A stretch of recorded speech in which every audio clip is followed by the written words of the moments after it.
நம்ம இன்னைக்கு தோசைக்கல் எப்படி பழக்கிறதுங்கிறத பார்க்க போகிறோம். இரும்பு தோசைக்கல் முதல்ல கடையிலேருந்து வாங்கின உடனே அதை நல்லா வாஷ் பண்ணிவிட்டு ட்ரை பண்ணிட்டுறணும். அதுக்கப்புறம் அது மேலே கொஞ்சமாக உப்பும் கொஞ்சம் ஃபியூ ட்ராப்ஸ் ஆஃப் ஆயிலும் போட்டு அதை நல்லா கையால் ஸ்ப்ரெட் பண்ணி நல்லா ஸ்க்ரப் பண்ணிடணும். இது இந்த துருவெல்லாம் எடுக்கிறதுக்காக இது நம்ம பண்ணுறோம்.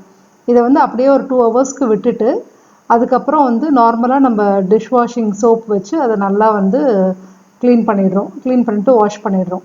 இந்த கம்பி போட்டு வாஷ் பண்ண வேண்டாம், நார்மல் இந்த இதை வச்சே வாஷ் பண்ணிடலாம்.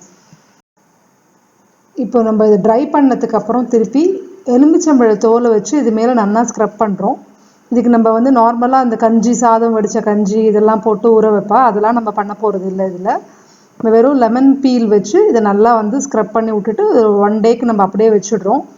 இதே மாதிரி திருப்பியும் 1 டேக்கு அப்புறம் வாஷ் பண்ணிவிட்டு திருப்பியும் லெமன் பீல் வச்சு இந்த மாதிரி ஒரு 2 நாளைக்கு இதை பண்ணி அதுக்கப்புறம் நம்ம அதை யூஸ் பண்ண ஆரம்பிக்கலாம். நல்லா எண்ணெயை தடவிட்டு அதை யூஸ் பண்ண ஆரம்பிக்கலாம்.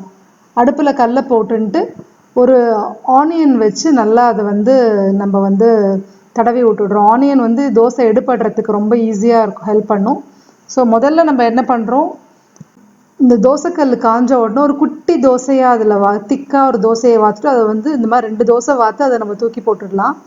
அதுக்கப்புறம் நம்ம நார்மலாக ஒரு எப்படி தோசை வாப்போமோ அதே மாதிரி ஒரு கரண்டி மாவு விட்டு நம்ம தின்னாக தோசை வாக்க ஆரம்பிச்சிடலாம். நம்ம முதல்ல அந்த 2 தோசை ஏன் தூக்கி போடுறோன்னா அது அந்த ரஸ்டோட ஸ்மெல் இருக்கும், அதனால் அது வேண்டாம் நம்மளுக்கு. ஒரு 2-3 தோசைக்கு அப்புறம் மெல்லிசாக வாக்க ஆரம்பிச்சிடலாம். நம்ம இந்த தோசை எவ்வளோ அழகாக திருப்ப வருது பாருங்க. இப்போது இதில் கொஞ்சம் கூட ஒட்டிக்காதைக்கு ரொம்ப அழகாக திருப்பறதுக்கு வந்துடுது. ஸோ இது நல்லா 2 பக்கமும் நம்ம குக் ஆனதுக்கப்புறம் தோசையை நம்ம கல்லுலேருந்து எடுத்துடலாம். அப்புறம் இதில் நம்ம நார்மலாக தோசை வாக்க எப்போவுமே இந்த தோசைக்கல்லை ஒரு ட்ராப் எண்ணெய் விட்டு அலம்பினதுக்கப்புறம் எண்ணெய் ஒரு ட்ராப் தடவியே வைக்கலாம், துரு ஏறாமல் இருக்கும்.